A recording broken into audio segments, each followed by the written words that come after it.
voudrais par la grâce de Dieu vous apporter un exposé prophétique. Et avant toute chose, on va prier le Seigneur. Dieu bien-aimé, créateur des cieux et de la terre, merci pour cette opportunité, Seigneur, d'être invité ici, Seigneur, à cet espace avec les Aiglons Productions, Seigneur, de nos frères bien-aimés. Et cet endroit, Seigneur, de mon ami pasteur, Seigneur, dans l'Arche Tabernacle. Bénis la place qu'ils m'ont disposée, Seigneur, et leur studio d'enregistrement. Bénis cet exposé pour le peuple de Dieu. Que cela édifie, Seigneur, un membre de l'épouse quelque part, en général, au Dieu bien-aimé. Pourquoi pas les membres du tabernacle de la gloire. Nous remettons cet exposé dans tes saintes mains du début à la fin, au nom précieux et puissant de Jésus-Christ, notre Dieu et Roi. Amen. Donc, comme je l'ai dit, c'est juste un exposé sur comment les élus doivent-ils se conduire durant cette période de détresse ou de fléau. Pour cela, nous allons lire dans Psaume 50, verset 15. Et c'est même ça la manière de nous comporter en ces temps. Et invoque-moi au jour de la détresse, je te délivrerai et tu me glorifieras. Donc, comme nous venons de le lire, quelle devrait être notre conduite en ces temps difficiles où il y a cette pandémie de corona?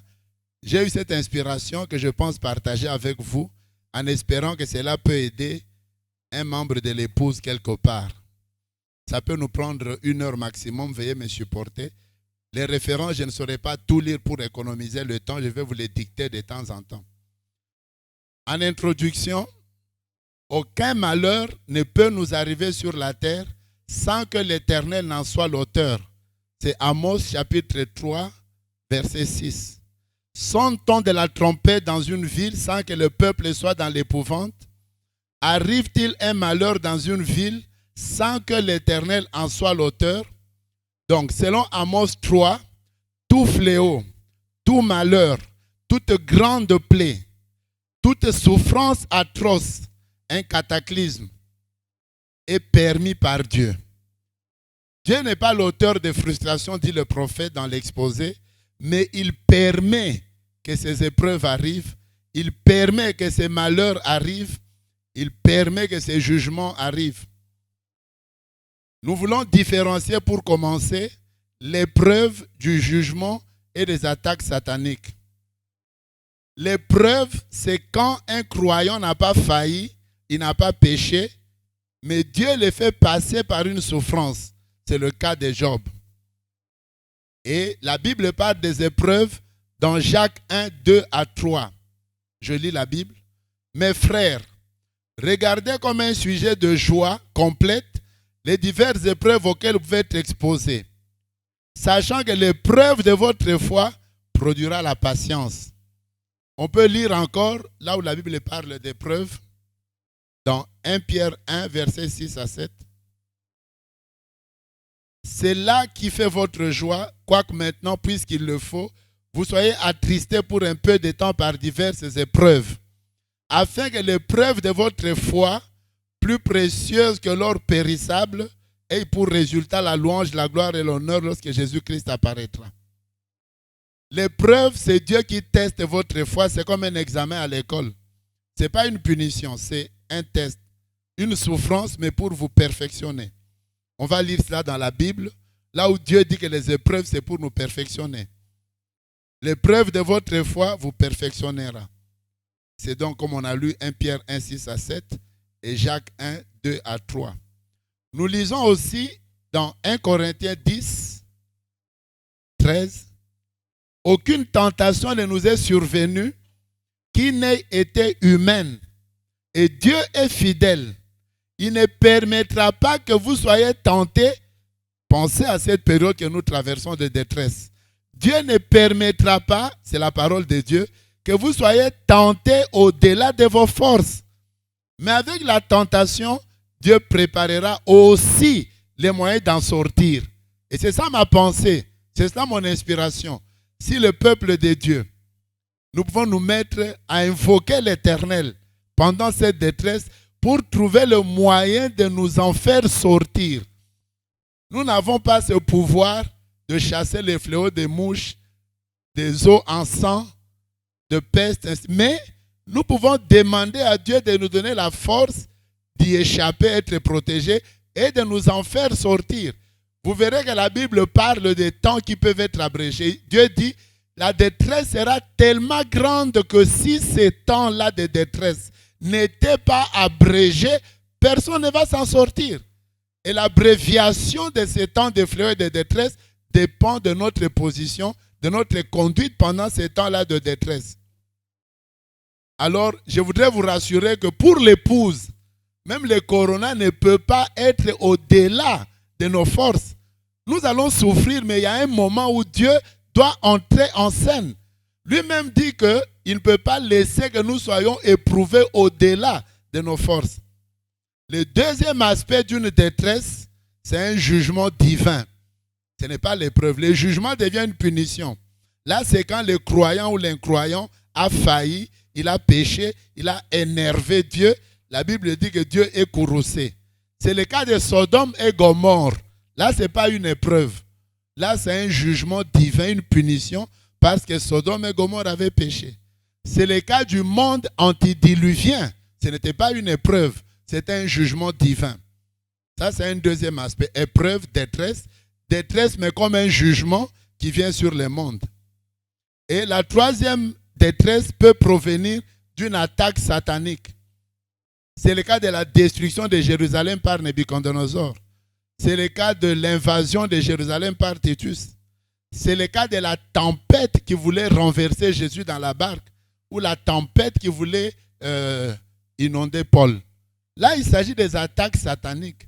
C'est que le diable s'élève et il vient attaquer, nuire, même aux enfants de Dieu ou aux non-croyants.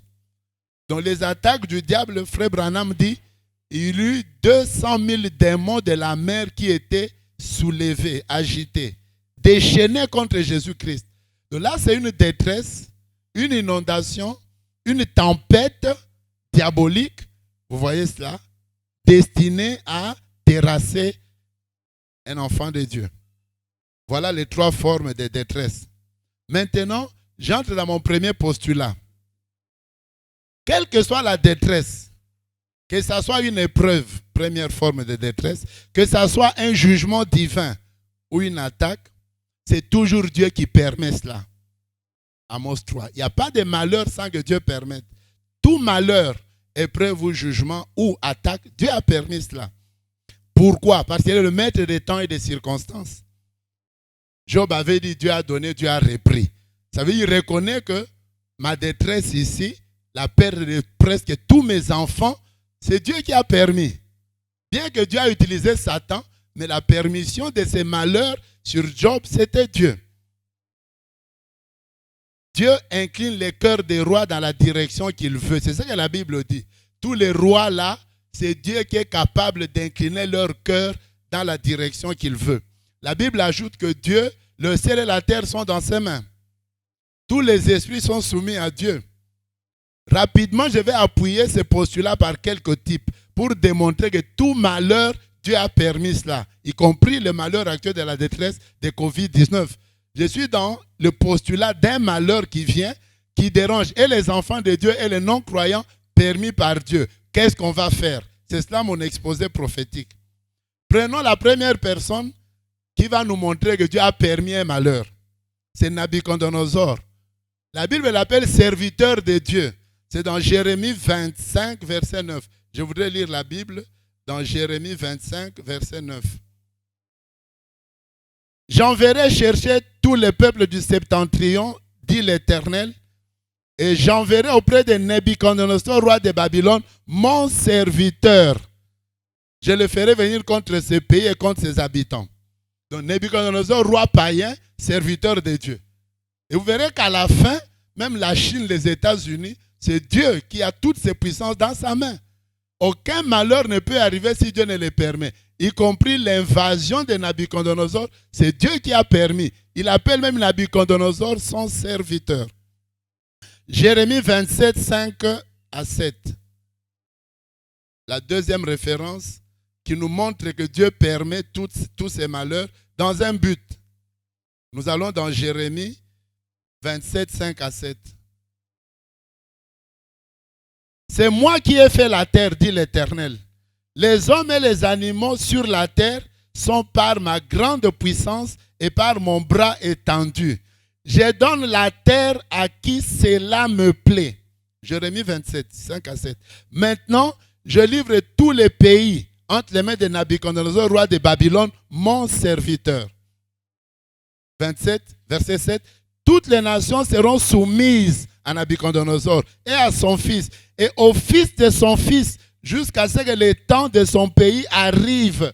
Donc Dieu permet un malheur, il permet qu'un roi païen fasse l'invasion, il lui fixe même le temps où Dieu lui-même fera que le malheur là s'arrête. Et que les nations puissantes et des grands rois viennent aussi à leur tour à servir Nabuchodonosor. C'était les Médo-Perses, permis par Dieu. Puis les Grecs, permis par Dieu. Puis les Romains, vous voyez donc, Dieu permet cette succession des royaumes, il contrôle toutes choses. Nous allons ajouter une écriture comme c'est un exposé, juste vous donner quelle conduite, que devrions-nous faire en ces temps ici. Dans Psaume 34, 19, Psaume 34, 19, le malheur atteint souvent le juste, mais l'Éternel en délivre toujours. Voilà une thèse très importante. Le malheur atteint toujours les justes, mais Dieu qui contrôle le système des malheurs, Dieu vient finalement délivrer le juste. L'injuste peut périr, mais le juste, même dans ces malheurs-là, Dieu est obligé de venir délivrer le juste. Prenons la Russie, un instrument dans les mains du Seigneur. Ça, je vais vous lire ça dans les citations du prophète. La Russie, un instrument dans les mains du Seigneur. 70e semaine de Daniel, à partir de 66 jusqu'à 67. La Russie, un instrument. La marque de la bête, 13 mai 54. Il y a eu la bête qui exerçait l'autorité dans la présence, c'est le dragon rouge. Cette bête, c'est Frère Branham, opère de grands prodiges, fait descendre le feu du ciel. C'est la bombe atomique, bombe à hydrogène. Une nation avancée, intelligente, qui séduit des nations par ses choses, les USA. Et les États-Unis vont arriver où l'Église et l'État vont s'unir ensemble. Les protestants et les catholiques vont s'unir ensemble. Et la Russie sera un instrument. Le communisme, c'est un instrument qui va accomplir exactement ce que Dieu a dit, le bombardement de l'Amérique. Oh, les Chinois, mais c'est Dieu qui permet que peut-être les communistes là affligent le monde. Le prophète dit ici dans Marc de la Bête, il dit que Dieu permettra que la Russie puisse accomplir exactement les malheurs qui vont venir sur le monde occidental. Dans Pourquoi nous ne sommes pas une dénomination, 27 septembre 58, paragraphe 73, le prophète continue. Ces grands mouvements communistes que nous avons, ne vous inquiétez pas. Vous prenez le rideau de fer, le rideau de pourpre, le rideau de bambou, 4 rideaux. Vous voyez, c'est un enseignement très long.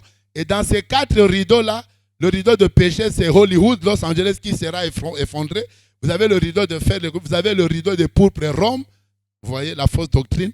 Mais maintenant, le rideau de bambou qui est l'économie des Chinois et des Russes. C'est ça le communisme. Les rideaux que Dieu a montrés aux prophètes. Maintenant, ce rideau-là de bambou, c'est-à-dire les Chinois, les Russes, les communistes, le bloc Est. Qu'est-ce que le prophète dit? Ne vous inquiétez pas pour ces gens-là. C'est un instrument entre les mains de Dieu. Exactement, je peux vous le prouver. Et ce communisme va faire souffrir Babylone pour tous les martyrs, Rome, pour tous les martyrs. Et les rois, les dictateurs communistes et les autres vont se mettre d'accord pour haïr le monde occidental, donc Rome et les États-Unis. Et vous voyez, c'est un mouvement suscité par Dieu pour punir l'Occident. Vous voyez, vous me dites, Frère Branham, le communisme, un mouvement suscité par Dieu. Absolument, bien sûr. Le communisme est un mouvement suscité par Dieu. La Bible le dit.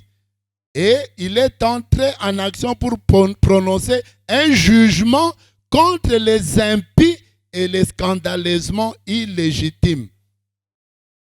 Dans la prédication, pourquoi nous ne sommes pas une dénomination, encore une fois, le prophète revient. Il dit que on va tuer la prostituée. On va la brûler au feu. Les communistes, donc la Russie, la Chine et tous ces gens, vont rayer les USA de la carte. Si on a le temps de voir cela, et les gens vont se lamenter. En une seule heure, la fin de Rome sera là. C'est Dieu qui venge les sang des saints. Le communisme est simplement un instrument dans les mains de Dieu. Tout comme Nabucodonosor a été un instrument entre les mains de Dieu. Ça, maintenant, c'est Frère Branham qui interprète la Bible. Le communisme a été un instrument entre les mains de Dieu, comme Nabucodonosor a été un instrument dans ses mains. Il a amené captifs les Juifs, autorisés par Dieu. Il a éloigné les Juifs de Jérusalem, ils sont allés loin. Le péché va continuer à corrompre. Mais une postérité des justes peut encore subsister. Vous avez compris? Le péché et les malheurs vont continuer, mais il y aura une postérité d'un groupe de gens justes qui vont s'en sortir. Ils vont continuer le monde dans la dépravation, à se corrompre, et puis après un temps, ils vont s'éteindre. Le monde ici. Ils vont continuer comme ça, après, pouf, c'est terminé. Je vous dis la vérité. Nous sommes déjà dans le processus de la fin. Vous écoutez ce que le prophète dit? Et alors, il ne vous reste plus rien. Vous savez que Jésus a dit, s'il n'abrège pas tout ça, aucune chair ne sera sauvée, mes frères. Nous y sommes. Ça, c'est le prophète. Il dit, le péché va continuer, leurs guerres vont continuer, tout va commencer à être dérangé, et puis finalement, pouf, tout va s'arrêter. Sauf que les justes, Dieu va les secourir et Dieu peut abréger les temps à cause de nous, mes frères. Tout ce qui arrive, Dieu est au contrôle, hein? Mais prions, c'est ça mon exhortation. Entrons en prière que pour nous, l'épouse, que Dieu nous fasse sortir de ces pandémies, qu'il nous fasse sortir de cette détresse. Dieu connaît la détresse. Dieu autorise les rois païens à faire des bombes et des virus. Maintenant, que Dieu qui connaît là, puisse maintenant nous aider, nous l'épouse, par nos prières, mes frères, pas par nos discussions sur Facebook, par nos prières. Que Dieu nous aide, pas par nos discussions sur Facebook, par nos prières sincères et régulières, que nous sortions de cette crise, que Dieu connaît bien sûr. Voilà les citations pour le prophète, surtout celle qui est importante. Là, le prophète dit que ça va continuer comme ça jusqu'à la fin, mais Dieu fera sortir l'épouse de tous ses malheurs. Il peut abréger même le temps pour nous. Et on peut continuer. La destruction des églises dans les âges. Joël 2, 25, c'est Dieu qui a autorisé. Dieu a autorisé que le Gélec, le Gazam et la sauterelle puissent détruire les églises. Je vais vous lire ça. C'est dans Joël. Joël, chapitre... vous connaissez l'écriture, Joël. Ma grande armée que j'ai envoyée contre vous, le Gélec, la sauterelle, le asile, je vais les envoyer. Et c'est une grande armée. Joël 25, non, plutôt, Joël, non, vous connaissez l'écriture de Joël, là où Dieu dit que c'est lui qui a envoyé la grande armée. Joël 2, 25, je vous remplacerai les années qu'on devrait la sauterelle, le Gélec, ma grande armée que j'avais envoyée contre vous. Donc les Chinois, les Américains, ils stockent des virus, tous ces événements, pour une guerre bactériologique, il lâche le Dieu savait cela et Dieu permet. Même l'ascension d'Hitler, comment il a persécuté les Juifs, c'est dans la fête des trompettes. C'était le plan de Dieu. C'était les trompettes justement lâchées sur les Juifs. C'est un long enseignement, on pourra y revenir. Donc nous pouvons continuer ainsi à lire le prophète, mais je crois que vous avez compris mon postulat. Tous les rois qui se méconnaissaient, Dieu a envoyé des armées étrangères. Ils abattaient des royaumes, les Syriens, les Cananéens. Ils venaient, ils destituaient les rois. Dieu mettait un autre roi. C'est Dieu qui programmait tout ça. Deuxième point, mes frères, dans cet exposé. Avant chaque épreuve, avant chaque jugement, avant chaque fléau, Dieu prévient, Dieu avertit. Le premier point était que Dieu connaît tout ce qui arrive. 2. Dieu utilise même des rois païens, Nabucodonosor, Hitler, pour accomplir sa volonté. Ces détresses-là peuvent être une épreuve pour les croyants, un jugement pour le monde ou une attaque. Dans toutes ces détresses, Dieu connaît. Et il va trouver un moyen de nous en faire sortir si nous prions. Parce que nous ne sommes pas censés être punis avec le monde. Dieu ne peut pas punir l'impie et les croyants. Punir les incroyants. Du temps de Noé, on va voir ça. Dieu ne peut pas punir en même temps et les impies et ses enfants, les élus. Les élus, on entre en prière pour que Dieu nous épargne et nous fasse sortir de cette grande détresse. Dieu nous a avertis, c'est un principe clé. Dieu ne peut jamais amener un homme à jugement avant de l'avoir averti. Avant un fléau, Dieu prévient. Avant le corona, Dieu avait déjà prévenu. Dieu avait déjà prévenu par le prophète qu'il y aura des maladies incurables, bactériologiques. Et l'époux sera comme à Goshen, on sera confiné. Je lis rapidement la dernière citation dans Accepter la voie à laquelle Dieu a pourvu, du 15 janvier 63, c'est la référence que je peux vous lire par rapport à Dieu qui connaît déjà toutes choses. Regardez comment le prophète en parle dans cette brochure au 212. Accepter la voie pourvue, paragraphe 212. Israël avait une issue pour sortir de l'Égypte. Eh bien, il y a eu des fléaux en Égypte. Certains parmi eux ont dit, acceptez la voie, paragraphe 213, quand les fléaux tombent, vous voyez Goshen, hein, selon Frère Branham, nous irons à l'hôpital. C'est ce qui résonnait pendant les fléaux à Goshen. Si les fléaux tombent, nous irons chez Dr. John. C'est ce qu'on fait aujourd'hui. Vous voyez la prophétie de Branham. Il nous montre la scène qui va arriver pendant les fléaux. Si les fléaux tombent, nous irons chez les docteurs, mais ça n'a pas marché. Ils étaient intelligents en Égypte. Ils ont dit, si les fléaux tombent, nous irons carrément dans une cave. Nous fermerons la porte. Ça n'a pas marché. Si les fléaux tombent à Goshen, nous resterons dans la maison confinés. Nous mettrons un masque sur le visage et nous allons mettre un désinfectant. Ça n'avait servi à rien. Ça, c'est une prophétie de William Branham qui a vu venir des fléaux comme à Goshen. Et il prévoit qu'il y aura des armes bactériologiques, des virus, qui justement vont amener les gens dans cet état ici, comme à Goshen. Donc Dieu connaît toutes choses. Il avait prévenu qu'il y aurait des maladies incurables qui vont nous faire porter des masques, des désinfectants et tout ça.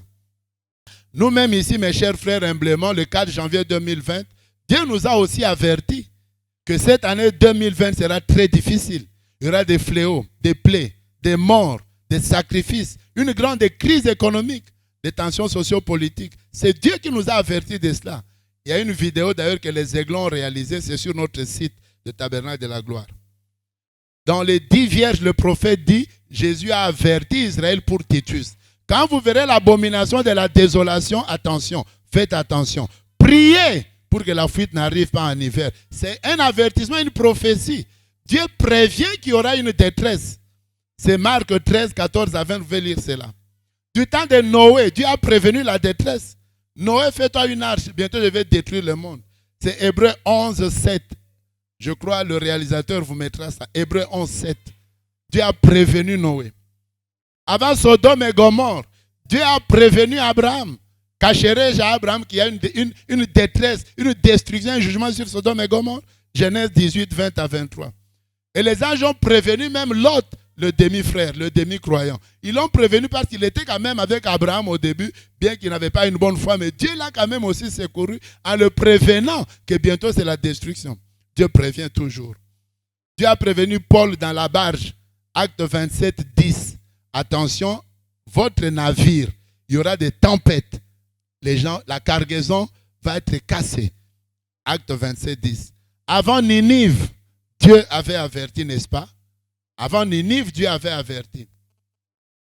Agabus avait averti sur la crise économique.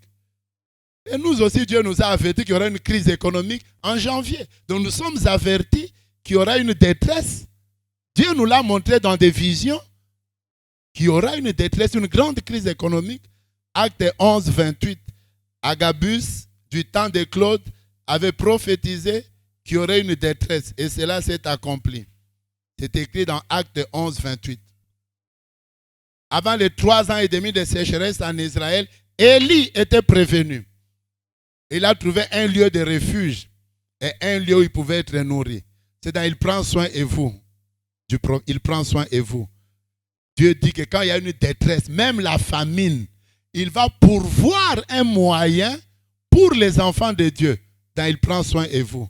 Je crois qu'en cette période, Dieu a déjà pourvu, même économiquement, pour les élus. On va souffrir, mais on ne mourra pas. Dieu va nous en faire sortir. Je parle économiquement. Du temps d'Élie, il y avait une crise économique. Dieu a pourvu des moyens de sortie, mais c'était à la condition de beaucoup prier. Les corbeaux ont nourri Élie.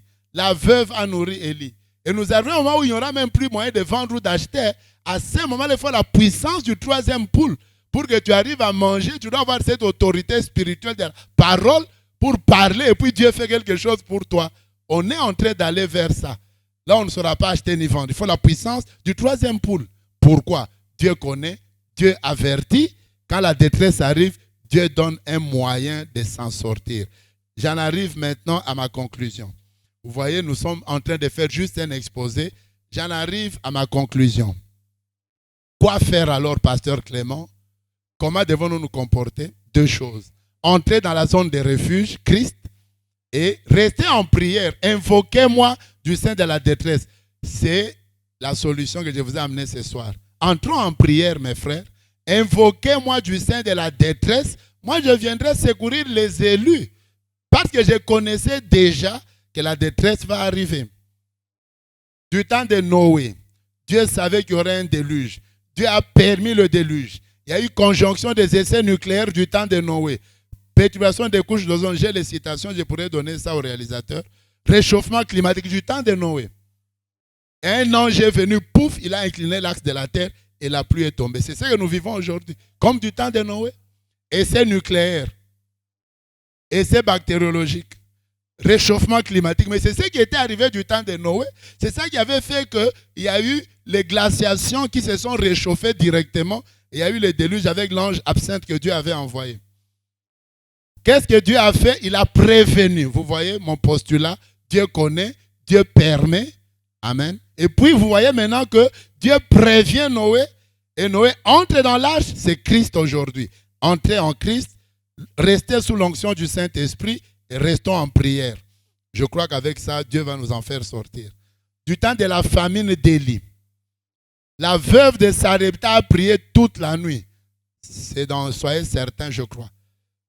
Qu'il y ait crise, qu'il y ait pandémie. Restons en prière. Akab et Jézabel, c'est très important à ce point ici, avaient tué Naboth. Jézabel était la fille d'un prêtre païen, Atbal, donc des occultistes. Remarquez. Pourquoi il y a eu la famine du temps d'Élie? Une fille d'un occultiste, Jézabel, fille de prêtre de Baal, elle tue, sacrifice Naboth. Et à cause de ces sacrifices, il y a eu des cataclysmes en Israël. Donc ces grands rois aujourd'hui, qui sont en train de stocker des virus pour décimer les populations, c'est les sacrifices comme Naboth. Un grand roi avec une femme sorcière, pouf, il crée de la déstabilisation en Israël pendant 3 ans. Nous, on est à 2 mois. 2 mois sans travail, les gens déjà, c'est difficile. Mais Akab et Jézabel ont provoqué une crise économique de 3 ans. Dieu le savait, Dieu a prévenu. Le fléau est tombé en Israël, mais la veuve s'en est sortie. Personne ne peut refuser ça. C'était un fléau, une grande crise, 3 ans, provoquée par un occultiste, Jézabel. Et puis Dieu protège la veuve, l'épouse. Vous voyez? Et Dieu l'a fait sortir de cette détresse-là. Et la conduite, c'est quoi? Elle est restée en prière. Branham dit, elle a prié toute la nuit. Elle faisait que prier, prier pour que Dieu la protège et la fasse sortir de cette pandémie-là, de cette crise économique du temps d'Élie. Un dernier type. Jésus-Christ au calvaire. Je vais terminer par ce type-là. À Goshen, je l'ai déjà dit. Quand il y avait des fléaux à Goshen, Israël s'en est sorti par l'atmosphère de prière. Ils ont mis des ceintures à leurs reins pour être sous la sécurité, pour être protégés des fléaux. Et Israël, ils ont mis des ceintures aux pieds. Ils ont mis des souliers, des ailes. Ne soyez pas paresseux. Alors qu'il y a la pandémie, tu es paresseux, tu ne fais rien. Pour échapper, entre à Goshen, mets les souliers, le zèle. Sois courageux. Ne vous démoralisez pas. Quand vous êtes fatigué, découragé, oh, corona, corona, corona. C'est une ombre noire qui fait que vous allez trépasser et souffrir même économiquement.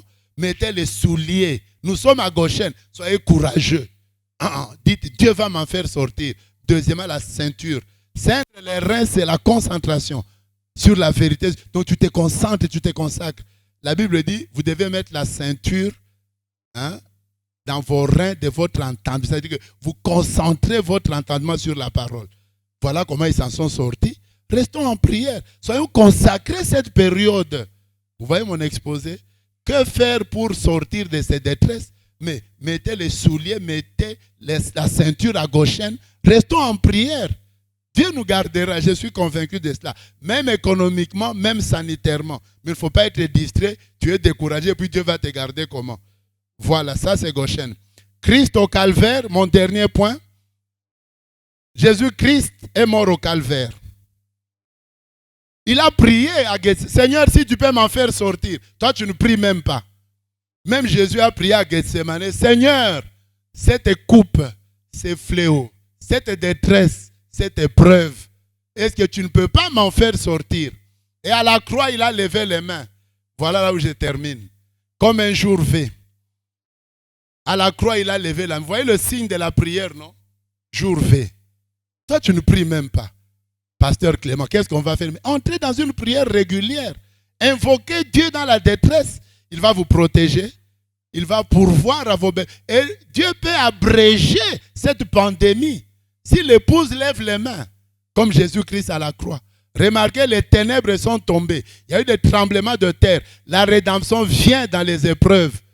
Pendant cette période, tu peux recevoir le Saint-Esprit. Pendant cette détresse, Jésus a eu la rédemption pendant les ténèbres à Golgotha, pendant des tremblements de terre. Et il a crié, tout est accompli. On les fouettait. Le prophète dit, ces fouets-là, c'est des maladies.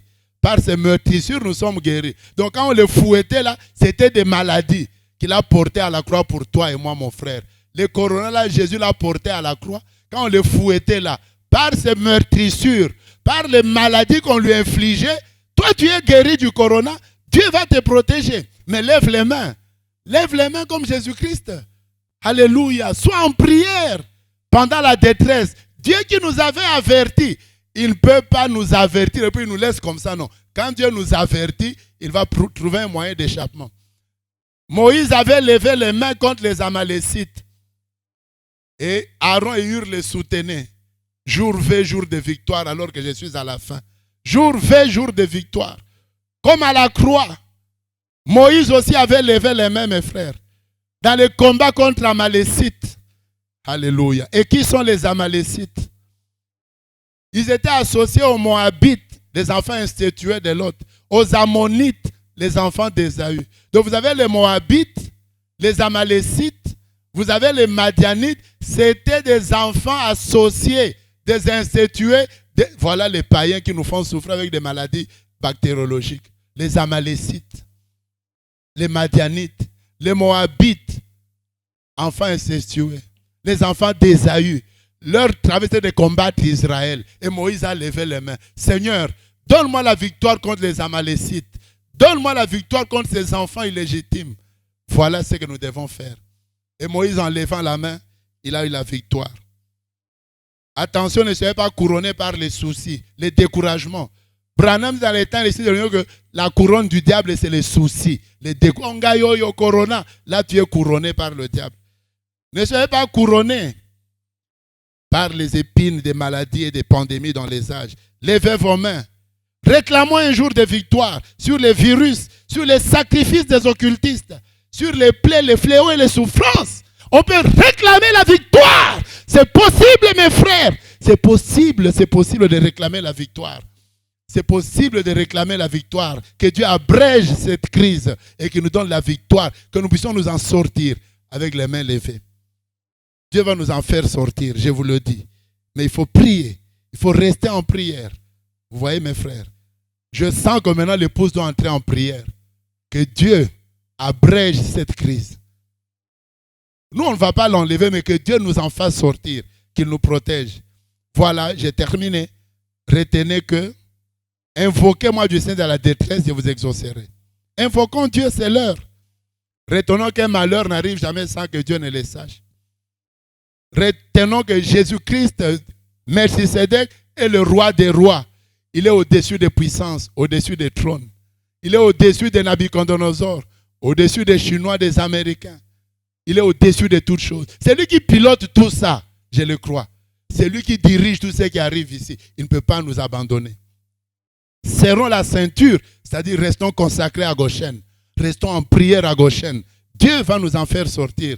La rédemption arrive dans les ténèbres, dans les souffrances, dans les temps de détresse. Oui, mes frères et sœurs.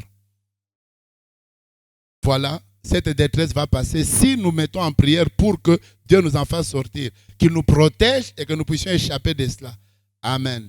Juste avant de finir, Dieu ne punira jamais les justes et les injustes. Dieu ne peut pas nous tenter au-delà de nos forces. Dieu connaît tout ce que les rois païens font dans l'occultisme pour avoir leur hégémonie et pour diriger le monde, préparant la 3e guerre mondiale. Dieu connaît toutes choses. Mais nous avons la conduite d'entrer en prière dans ces temps de détresse. Prions sincèrement. Dieu va nous protéger et Dieu nous en fera sortir. C'est pourquoi on va chanter au-dessus des puissances, au-dessus des trônes, là où vous êtes. Je prierai pour vous chez moi à la maison. Je prie toujours pour les enfants de Dieu. Je prierai pour vous. Mais vous aussi, levez les mains. Qu'il y ait un jour fait, qu'il y ait un jour de victoire, comme Moïse avec les enfants païens là, comme Jésus-Christ à la croix. Levez les mains, vous aurez la victoire. Alors que nous voulons chanter, là où vous êtes, vous chanterez avec moi au-dessus des puissances, au-dessus des trônes. Je crois que vous connaissez ces cantiques-là.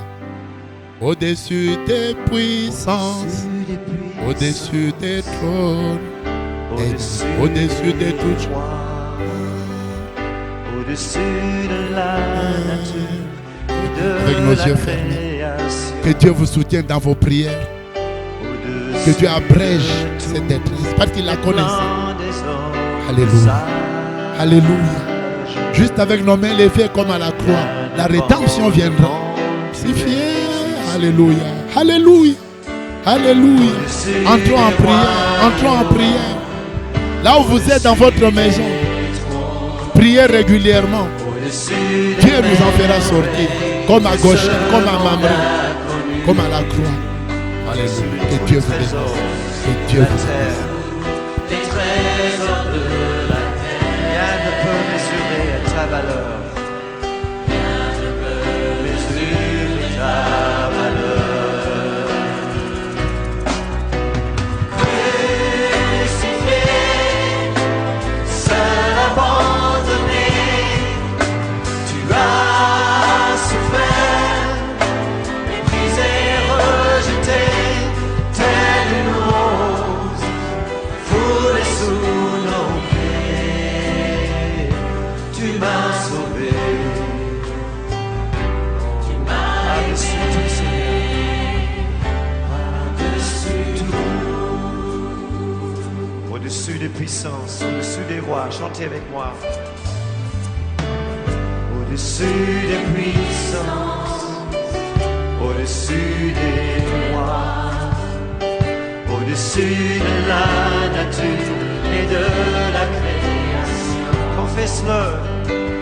Au-dessus de tout, les plans des hommes le savent. Bien avant que le monde existait, bien avant le monde tu existais.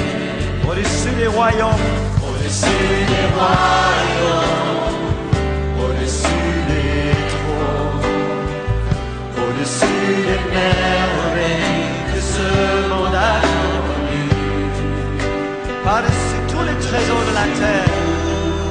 Les trésors de la terre, Seigneur, rien ne peut mesurer à ta valeur.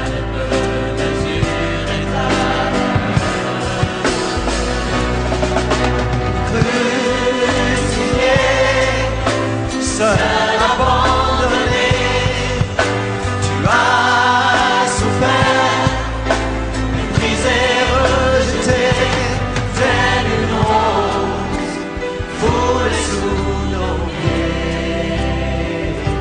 Tu m'as sauvé, tu m'as crucifié, seul abandonné.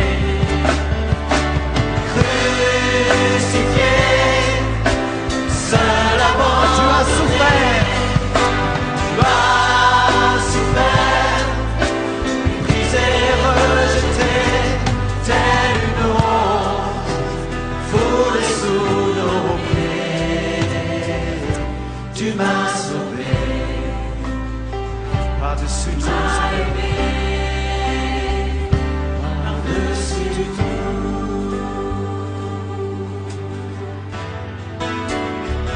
Le royaume de puissance, au-dessus des puissances, au-dessus des rois, au-dessus de la nature et de la création.